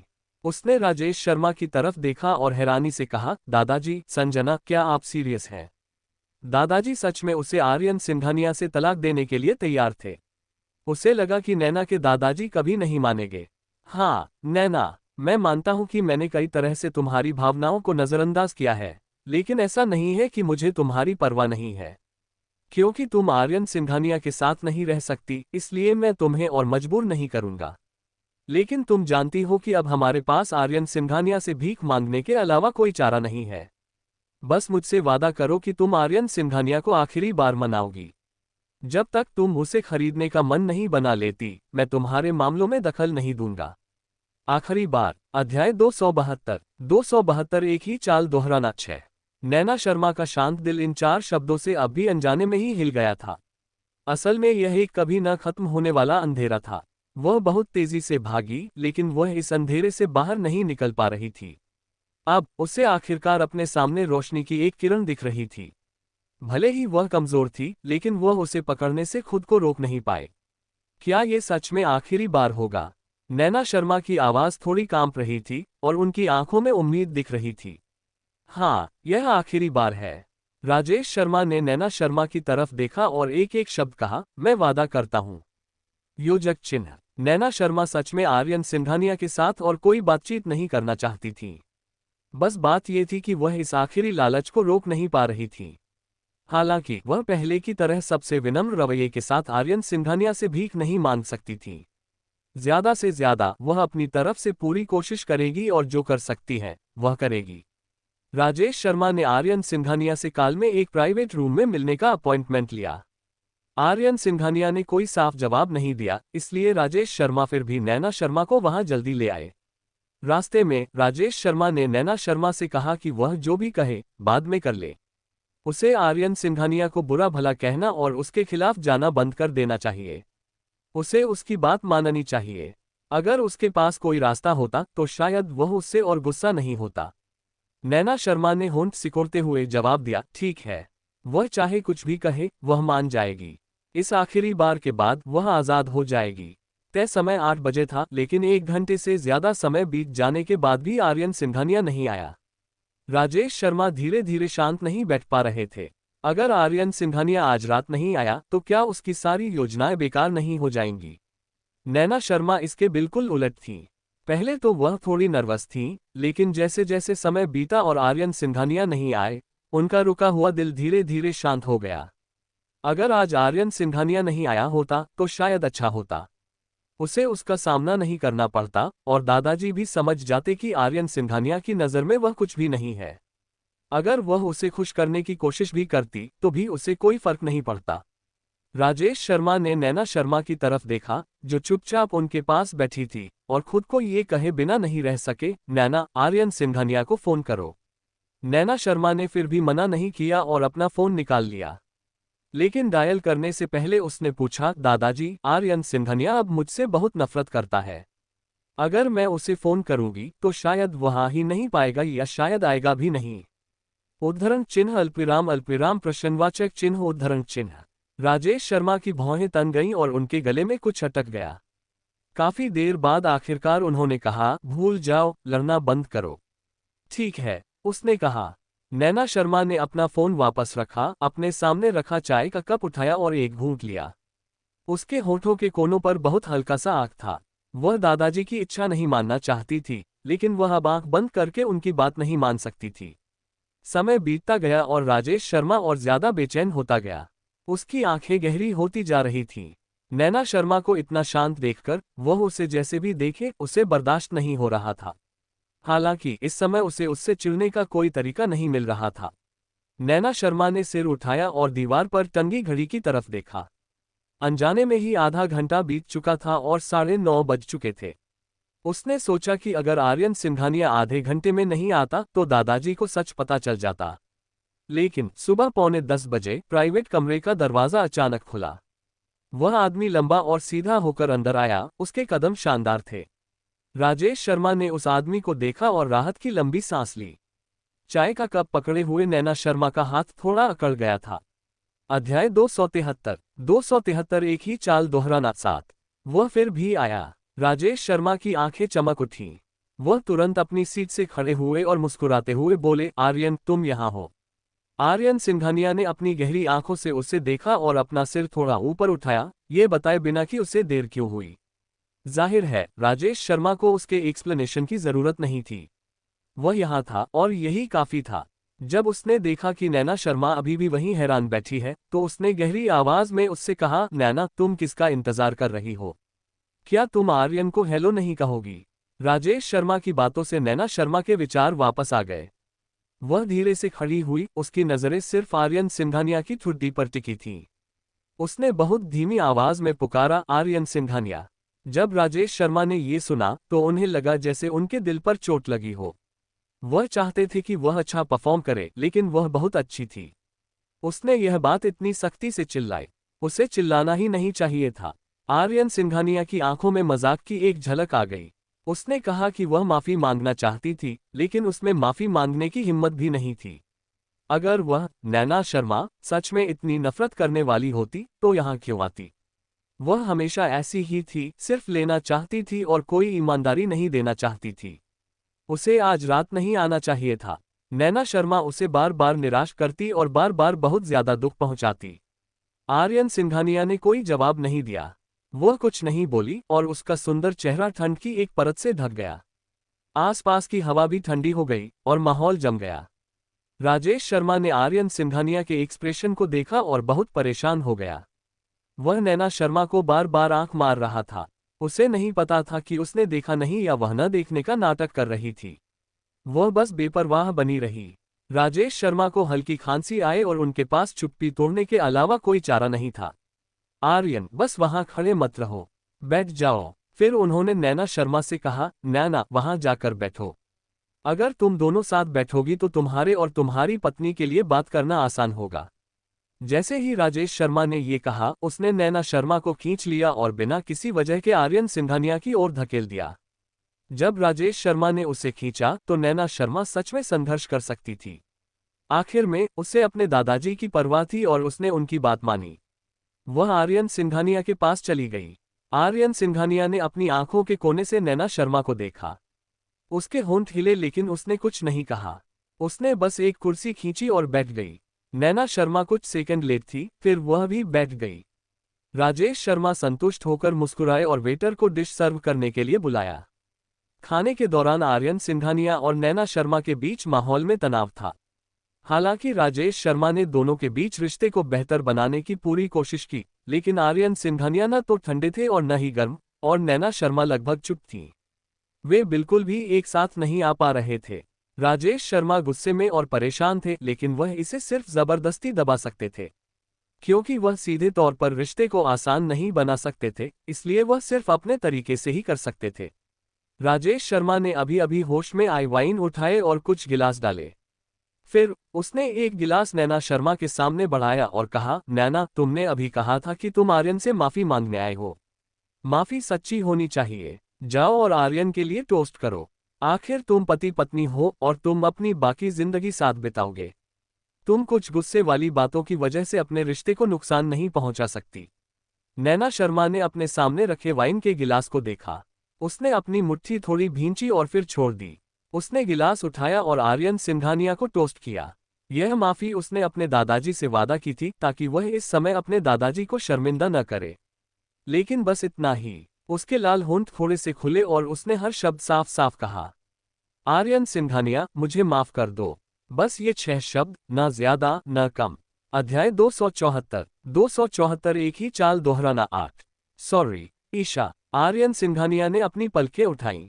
उसकी काली आंखें नैना शर्मा के भावहीन चेहरे पर घूमी और उसे लगा कि यह बहुत ही मजेदार है। वह उससे माफी मांग रही थी, लेकिन उसे उसकी तरफ से माफी का जरा भी एहसास नहीं हुआ। आर्यन सिंघानिया के होंठ सिकुड़ गए, लेकिन उसके चेहरे पर कोई मुस्कान नहीं थी। उसकी आवाज धीमी और गहरी थी, जैसे मजाक उड़ाया गया हो, लेकिन उसमें एक छिपी हुई उम्मीद भी छिपी थी। सॉरी नैना शर्मा, तुम्हें किस बात का सॉरी है? हाँ, उसका उस पर क्या एहसान था? उसने तो बस उससे प्यार करने की पूरी कोशिश की और उसके साथ रहना चाहती थी। उसने वह सब कुछ किया जो वह कर सकती थी। उसने क्या गलत किया? जाहिर है वह, आर्यन सिंघानिया, भी गलत नहीं था। बस वह उससे प्यार नहीं करता था और उससे प्यार नहीं करता था। शुरू से आखिर तक उसने उससे प्यार नहीं किया था। प्यार में कुछ सही या गलत नहीं होता। कोई कितना भी कम या ज्यादा दे, या कोई रिटर्न मिले या ना मिले, ये बस इच्छा की बात थी। नैना शर्मा ने जवाब नहीं दिया क्योंकि उन्हें भी जवाब देना नहीं आता था। उन्होंने सिर्फ 3 शब्द दोहराए, आई एम सॉरी, फिर अपना सिर उठाया और गिलास में रखी रेड वाइन एक ही सांस में खत्म कर दी। क्योंकि उसने जल्दी जल्दी पी ली थी, इसलिए उसका गला थोड़ा अटक गया और उसे खांसी आने लगी। आर्यन सिंघानिया ने उसे देखा और ठहाके लगाकर हंसा। जब उसने ये सवाल पूछा तो वह असल में अभी भी इसका इंतजार कर रहा था। अगर नैना शर्मा उस दिन उससे कही सारी बातें वापस लेने को तैयार हो और कहे कि उसने उस दिन जो कुछ भी कहा था वह सब गुस्से में और झूठ था, तो वह शायद उसे जाने दे। बस यह मान लो कि उसने उसे उस सुबह यश गोयल के साथ नहीं देखा, उसे यह कहते नहीं सुना कि वह यश गोयल को पसंद करती है, और उसने उससे तलाक के बारे में बात नहीं की। कुछ नहीं हुआ था, इसलिए उसका बदला यहीं खत्म हो सकता था। इस बदले में उसे जरा सी भी खुशी नहीं हुई, बस कभी न खत्म होने वाला दर्द हुआ। वह इसे जारी नहीं रखना चाहता था। उसने हार मान ली, उसने रखेल शर्मा को उसे लौटा दिया। उसे कुछ नहीं चाहिए था, बस वह अपने वो दुख देने वाले शब्द वापस ले ले। हालांकि नैना शर्मा उसे कभी वह नहीं देती थी जो वह चाहता था। आर्यन सिंघानिया ने नैना शर्मा के वाइन के गिलास का जवाब नहीं दिया। उसकी आंखों में कमजोरी की एक चमक आई, लेकिन वह जल्द ही एक घने अंधेरे में छिप गई। राजेश शर्मा ने देखा कि आर्यन सिंघानिया नैना शर्मा का गिलास नहीं पीना चाहता, तो उसने अपना गिलास उठाया और आर्यन सिंघानिया को टोस्ट किया। आर्यन, कपल्स में थोड़ी बहुत कहासुनी होना नॉर्मल है। बचपन में कौन नहीं झगड़ता था। नैना पर गुस्सा मत करो, मैं उसे आगे से जरूर अच्छी सीख दूंगा। वो फिर कभी गुस्से में ऐसी बातें नहीं कहेगी। नैना, तुम्हें ऐसा नहीं लगता? राजेश शर्मा की काली आंखों ने नैना शर्मा को भारी दबाव के साथ देखा। नैना शर्मा खुद पर हंसी और हाँ या ना नहीं कहा। वह बस वाइन उठाती रही, आर्यन सिंघानिया से सॉरी कहा और फिर खत्म कर दी। आर्यन सिंघानिया ने नैना शर्मा को देखा और महसूस किया कि वह न केवल हास्यास्पद थी बल्कि दयनीय भी थी। उसकी माफी का क्या फायदा था? उसने इतनी माफी इसलिए मांगी क्योंकि वह गुस्से में कही गई एक भी बात वापस लेने को तैयार नहीं थी। उसके सीने में उदासी और निराशा भर गई। आर्यन सिंघानिया इतना परेशान था कि वह बस खुद को सुन्न करना चाहता था। उसने अपने सामने रखी रेड वाइन उठाए और एक ही बार में गटक गया। ऐसा लगता था कि जब कोई दुखी और निराश होता है तो नशे में आना आसान होता है। आर्यन सिंघानिया के कुछ गिलास वाइन पीने के बाद उसका सिर थोड़ा सुस्त महसूस होने लगा और उसकी चेतना धीरे धीरे धुंधली होने लगी। राजेश शर्मा ने आर्यन सिंघानिया के एक्सप्रेशन देखे और फिर नैना शर्मा के एक्सप्रेशन को देखा। उनकी आंखों में तुरंत मुस्कान आ गई और उन्होंने कहा, नैना, आर्यन ने थोड़ी ज्यादा पी ली है। उसे ऊपर ले जाकर आराम करने में मदद करो। अध्याय 275 वही चाल दोहराए 9। नैना शर्मा हैरान रह गईं और कुछ देर तक हिली नहीं। राजेश शर्मा को गुस्सा आया। आर्यन ने बहुत पी ली है। क्या तुम उसे अकेले गाड़ी चलाकर वापस जाने दोगे? जल्दी करो, उसे ऊपर ले जाओ और रात को यहीं आराम करने दो। हालांकि नैना शर्मा आर्यन सिंघानिया से और कांटेक्ट नहीं रखना चाहती थी, लेकिन इस समय वह मना नहीं कर सकती थी। जब वह उसे ऊपर वाले कमरे में भेज देंगी तो उनके और आर्यन सिंघानिया के बीच सब कुछ खत्म हो जाएगा। ठीक है, मैं उसे ऊपर भेज दूंगा। नैना शर्मा खड़ी हुई और आर्यन सिंघानिया के पास गईं। कुछ सेकंड तक हिचकिचाने के बाद वह उनकी मदद के लिए आगे बढ़ी। हालांकि आर्यन सिंघानिया का होश थोड़ा बिखरा हुआ था, लेकिन वह पूरी तरह से खोया नहीं था। उसने सीधे नैना शर्मा का हाथ हटाया, खुद खड़ा हुआ और लड़खड़ाते हुए बाहर चला गया।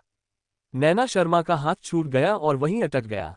राजेश शर्मा ने बेचैनी से उससे कहा, नैना, जल्दी करो और पकड़ो। नैना शर्मा के होंठ हल्के से हिले, कुछ कहना चाहती थी। आखिर में उन्होंने कुछ नहीं कहा और पीछे पीछे चली गईं। जैसे जैसे आर्यन सिंघानिया चलते गए, उन्हें लगा कि उनके शरीर की ताकत धीरे धीरे खत्म हो रही है। उन्हें हर तरफ कमजोरी महसूस हो रही थी और उनके कदम लड़खड़ाने लगे थे। यहाँ तक कि उनकी नज़र भी धुंधली हो गई थी। वह धीरे धीरे चलने लगी और अनजाने में ही उनके हाथ दीवार का सहारा लेकर अपने शरीर को स्थिर करने लगे। नैना शर्मा ने पीछे से आकर उसे पकड़ लिया। उसके शरीर के दोनों तरफ लटके हाथों को कसकर भींच लिया और उसने धीरे से अपना मुंह खोला। मुझे लगता है कि मैं तुम्हें पकड़ लूंगी। बोलते हुए वह फिर से उसे सपोर्ट करने के लिए आगे बढ़ी। उसे नहीं पता था कि ऐसा इसलिए था क्योंकि उसे बहुत चक्कर आ रहा था और उसमें उसे दूर धकेलने की ताकत नहीं थी या कुछ और। उसने नैना शर्मा को सहारा देने दिया और लिफ्ट की तरफ चल दिया। लिफ्ट धीरे धीरे ऊपर चली गई। आर्यन सिंघानिया का शरीर अनजाने में नैना शर्मा की तरफ दबा। नैना शर्मा ने खुद को संभालने और अपने शरीर को स्थिर करने के लिए अपनी पूरी ताकत लगा दी। बस उसे पता नहीं क्यों, लेकिन उसे धीरे धीरे महसूस हुआ कि वह अपने दिल की नहीं सुन रही थी। उसका शरीर नर्म और गर्म लगने लगा, और शायद इसलिए कि लिफ्ट में जगह बहुत छोटी थी, नैना शर्मा की सांसें धीरे धीरे तेज हो गईं और उनके गालों पर 2 लाल लाल धब्बे पड़ गए। उन्होंने सांस छोड़ी, एक हाथ छोड़ा और अपने चेहरे पर पंखा किया। आर्यन सिंघानिया को भी वैसा ही महसूस हो रहा था जैसा उसे हो रहा था।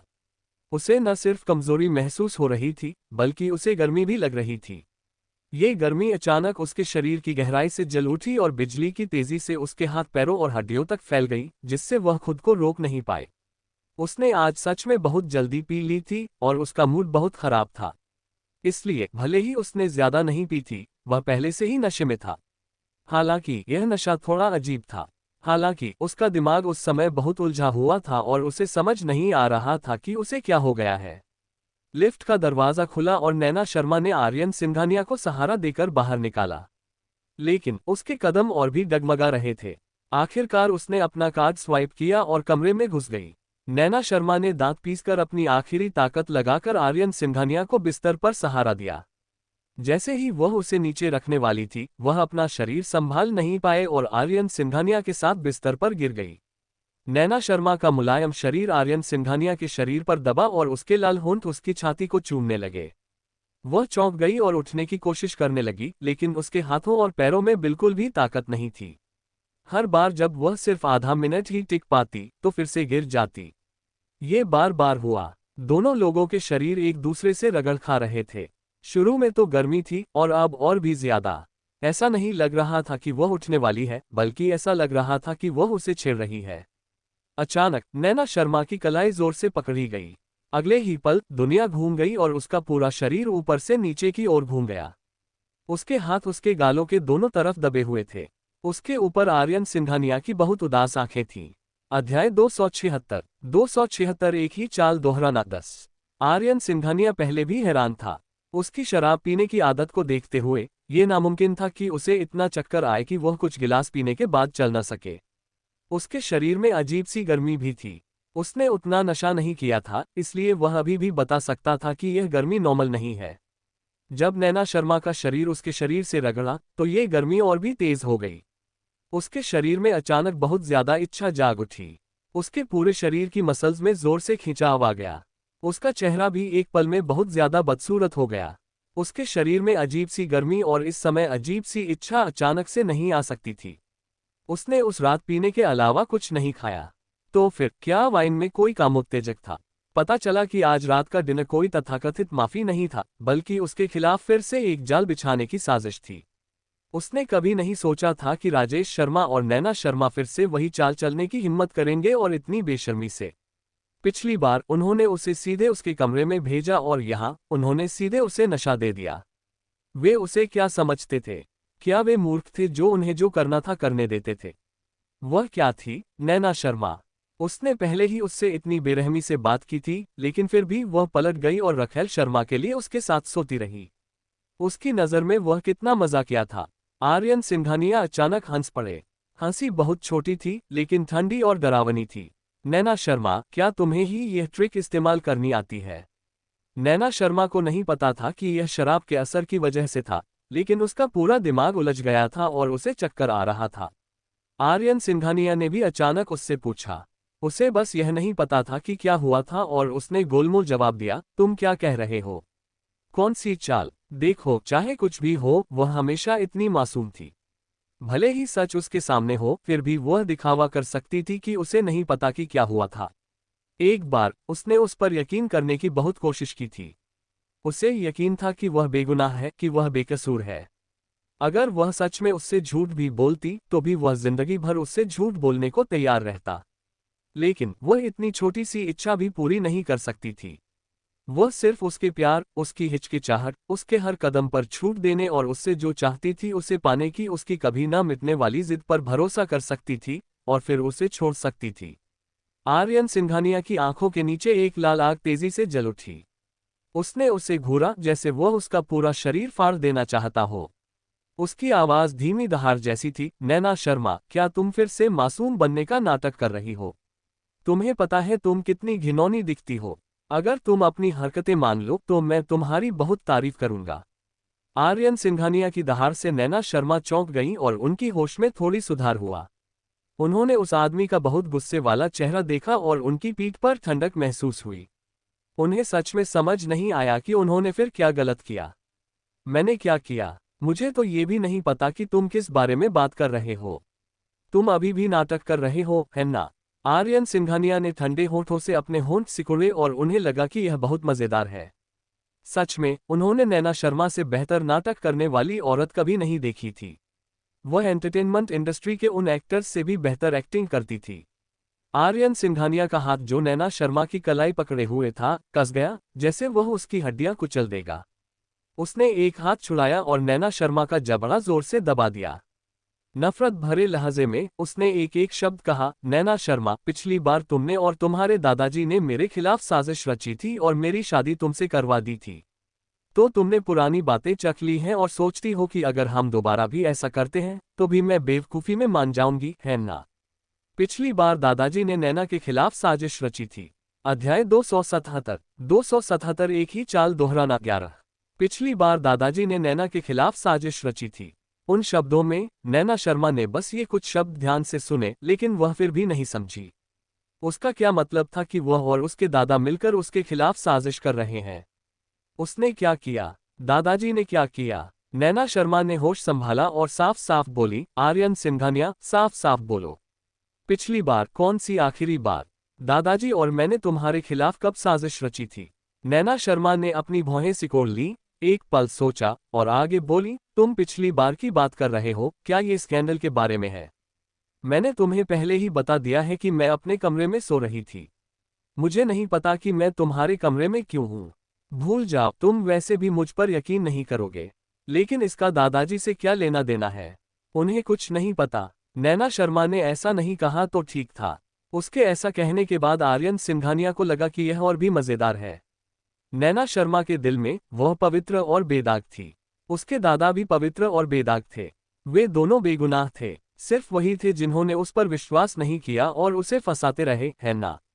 तुम्हें कुछ नहीं पता। आर्यन सिंघानिया ने नैना शर्मा की बात दोहराई और धीरे से जोर से हंसा। नैना शर्मा, क्या तुम मेरे सामने नाटक करना बंद कर सकती हो? पिछली बार उसने मुझे रिझाने के लिए अपने कपड़े उतारे थे और आज उसने मुझे रख दिया। क्या इसका कोई मतलब है? लेकिन मैं तुम्हें बता दूं, अगर आज हमारे बीच कुछ हो भी जाए तो तुम्हें और तुम्हारे दादाजी को कभी कोई फायदा नहीं होगा। नशा। एक के बाद एक ऐसे शब्द जो नैना शर्मा समझ नहीं पाई, उसके कानों में पड़े।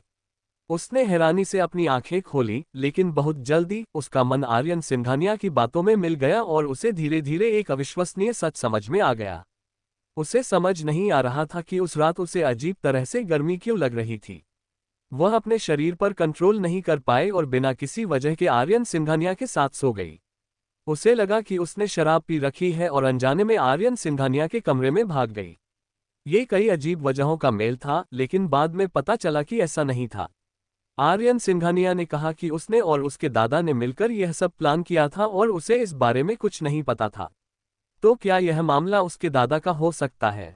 दादाजी ने उसे ड्रग देकर आर्यन सिंघानिया के बिस्तर पर भेज दिया था ताकि वह आर्यन सिंघानिया के साथ सेक्स कर सके और फिर उससे शादी करने के लिए मजबूर हो सके। इसलिए ये सब हुआ। नहीं नहीं, वह ऐसा नहीं करेगा। वह जानती थी कि उसके दादाजी को सिर्फ शर्मा परिवार की परवाह थी, और वह ये भी जानती थी कि उसके दादाजी हमेशा उसकी शादी का इस्तेमाल शर्मा परिवार के फायदे के लिए करना चाहते थे। लेकिन चाहे कुछ भी हो, वह अपनी पोती को ड्रग देकर किसी आदमी के बिस्तर पर नहीं भेज सकते थे। उस रात शायद कोई गलतफहमी हुई होगी। उसे यकीन नहीं हुआ। उसे यकीन नहीं हुआ कि दादाजी उसके साथ ऐसा बर्ताव करेंगे। नैना शर्मा को पता नहीं कहां से इतनी हिम्मत मिली कि वह आर्यन सिंघानिया का हाथ छुड़ा पाए। उसने आर्यन सिंघानिया का कॉलर पकड़ा और अपनी बड़ी बड़ी आंखों से उसे घूरने लगी। उसकी आवाज थोड़ी उदास थी। आर्यन सिंघानिया, बकवास मत करो। तुम मुझ पर जो चाहो इल्जाम लगा सकते हो। कोई बात नहीं, लेकिन मेरे दादाजी ऐसा कभी नहीं करेंगे। वह मेरे साथ ऐसा बर्ताव कभी नहीं करेंगे। तुम नहीं करोगे। सच तो उनकी आंखों के सामने था। क्या उन्हें अब भी आंखें खोलकर झूठ बोलना था? अगर तुम नहीं कर सकते तो तुम यहाँ क्यों हो? तुम मेरे नीचे क्यों लेटे हो? जब आर्यन सिंघानिया ने ये चिल्लाया तो वह पूरी तरह बेहोश हो गई थी। उसका शरीर बहुत ज्यादा गर्म था और उसके शरीर के सारे सेल्स चीख रहे थे। वह उसे किस किए बिना नहीं रह सका। अध्याय 278। 278 एक ही चाल दोहराना 12। आर्यन सिंघानिया के ड्रग का जिक्र करने से पहले नैना शर्मा को लगा कि उसके शरीर में अजीब लक्षण शराब के असर की वजह से हैं। अब उसे साफ साफ समझ आ गया था कि यह शराब का असर बिल्कुल नहीं था, ये धुंध की वजह से था। हालांकि वह आर्यन सिंघानिया के खिलाफ जवाब दे रही थी, लेकिन उसके शरीर में जो एहसास हो रहा था वह उसे बेरहमी से याद दिला रहा था कि आर्यन सिंघानिया की बातें सच थीं। उसे ड्रग दिया गया था और उसे भी, और जिसने ये सब प्लान किया था वह उसके दादा नैना थे। उसके दिल में पहले से ही जवाब था, लेकिन वह उसे मान नहीं पा रही थी। भले ही दादाजी को उसकी परवाह न हो और वह रखेल शर्मा को याद करते हो, फिर भी वह उनकी बायोलॉजिकल पोती थी। बिना किसी भावना के वह उसे इस तरह दुख कैसे दे सकते थे। वह उससे पूछना चाहती थी, वह उसका सामना करना चाहती थी और उससे साफ साफ पूछना चाहती थी।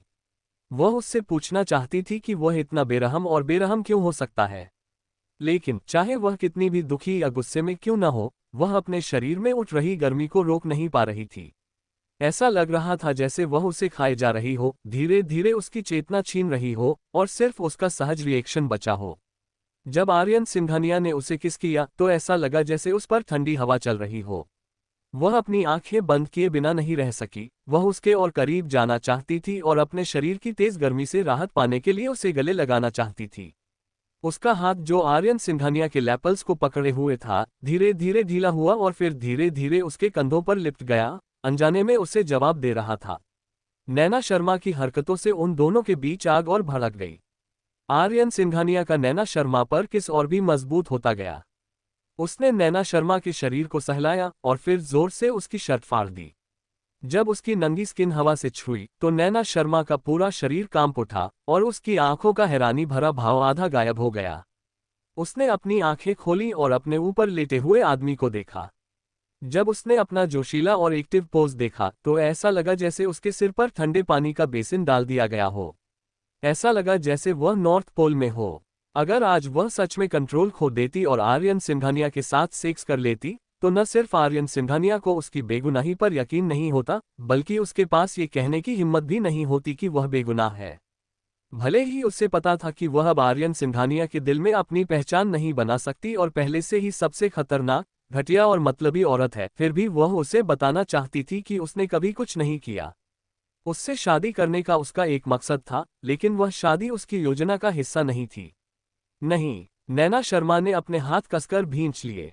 फिर उसने अपने शरीर की पूरी ताकत लगाकर आर्यन सिंघानिया को धक्का दे दिया। आर्यन सिंघानिया हैरान रह गया। उसने उसे धक्का दिया और उसका शरीर सीधा एक तरफ गिर गया। नैना शर्मा ने खुद को बिस्तर से उठने के लिए मजबूर किया, लेकिन जैसे ही उसके पैर जमीन पर पड़े वह धीरे से पीछे गिर गई। वह थोड़ी सी चेतना अगले ही पल लगभग खत्म होने वाली थी। नैना शर्मा ने इसके बारे में सोचा भी नहीं। उसने सीधे अपना हाथ उठाया, उसे अपने मुंह पर रखा और जोर से काट लिया। उसने कोई रहम नहीं दिखाया और जोर से काट लिया। उसके दांतों ने उसकी स्किन को काट दिया और उसकी जीभ की नोक से मछली जैसी तेज गंध आ रही थी। आर्यन सिंघानिया एक तरफ गिर गया और एक पल के लिए हैरान रह गया। लेकिन वह नैना शर्मा की हरकतों से तुरंत चौंक गया। उसने देखा कि वह उसके हाथ को जोर से काट रही है और उसके बर्फ जैसे सफेद हाथ से थोड़ा थोड़ा करके लाल खून बह रहा है। यह एक हैरान करने वाला नजारा था। आर्यन सिंघानिया की काली आंखें चौड़ी हो गईं और उसकी पुतलियां अचानक सिकुड़ गईं।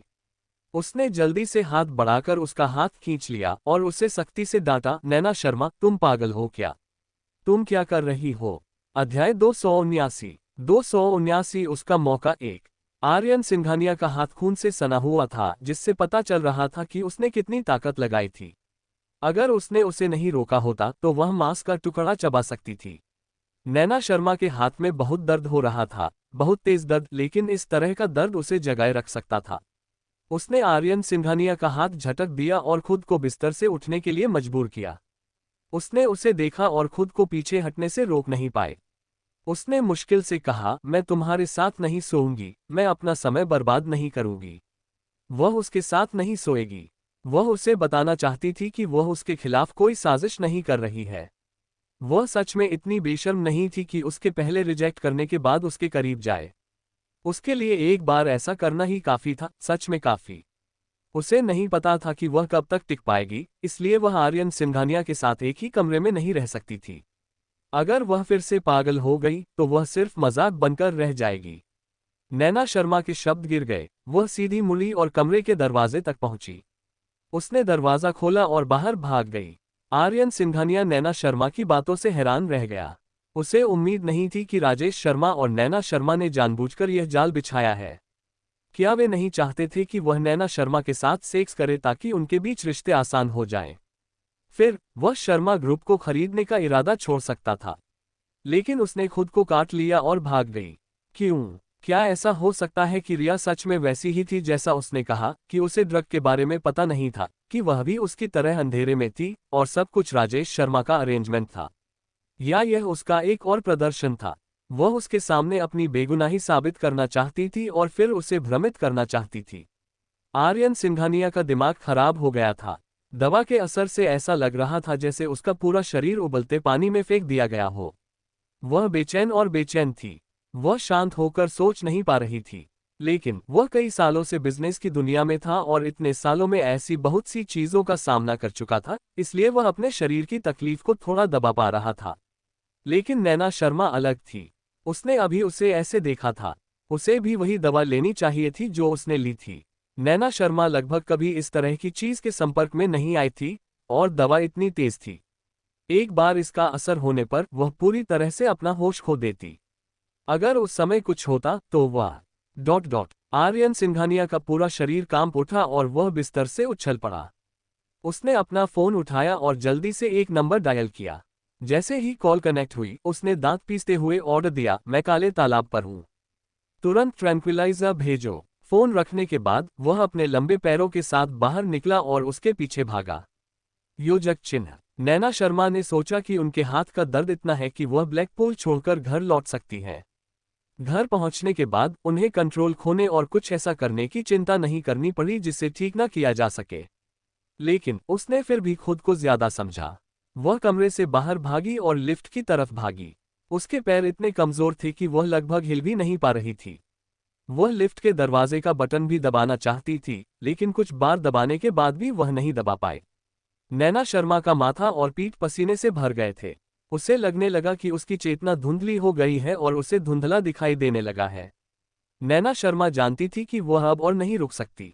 उसे कोई भरोसेमंद इंसान ढूंढना होगा जो उसे कंट्रोल खोने से पहले ले जाए। नैना शर्मा के हाथ कांप रहे थे। उसने जेब से मोबाइल फोन निकाला और एड्रेस बुक खोली। सबसे पहले उसके दादाजी का फोन नंबर था। उसकी उंगली फोन पर थी और उसने उसे ज्यादा देर तक दबाया नहीं। उसके दादाजी पहले से ही ऐसे व्यक्ति थे जिन पर वह भरोसा करने की हिम्मत नहीं करती थी। वह और किस पर भरोसा कर सकती थी? योजक चिन्ह। जब आर्यन सिंघानिया ने उसका पीछा किया तो उसने फोन पर नैना शर्मा को देखा। उसने फोन के दूसरी तरफ से कहा, यश और नैना, मेरी मदद करो। अध्याय 280 उसका मौका दो।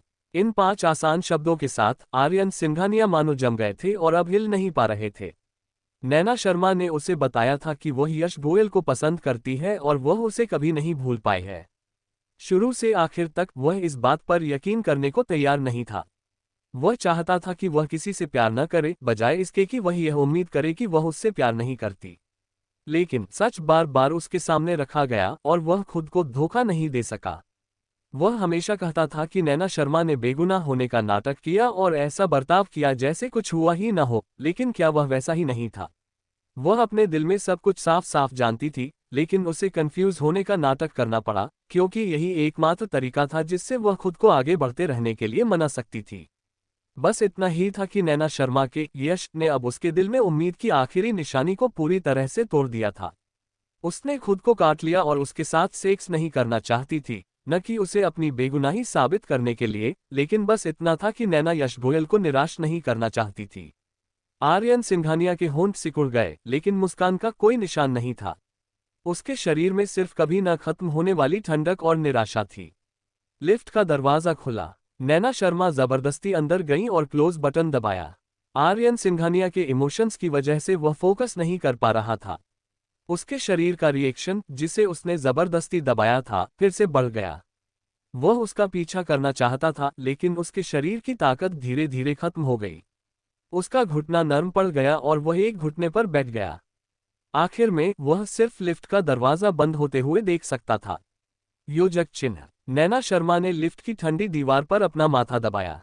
गर्मी से थोड़ी राहत मिली, लेकिन उनका होश अभी भी कंफ्यूज हो गया था। फोन पर यश गोयल की आवाज आई, नैना, हिम्मत रखो, मैं जल्द ही आ जाऊंगा। नैना शर्मा का पूरा शरीर बहुत ज्यादा गर्म था और उसकी आंखें थोड़ी लाल थीं। उसने दांत पीसते हुए हर शब्द को जितना हो सके साफ साफ कहा, मैं अब लिफ्ट ले रही हूं, सीधे सीधे पार्किंग लॉट। तुम आ गए हो, मुझे हॉस्पिटल भेजो, हॉस्पिटल।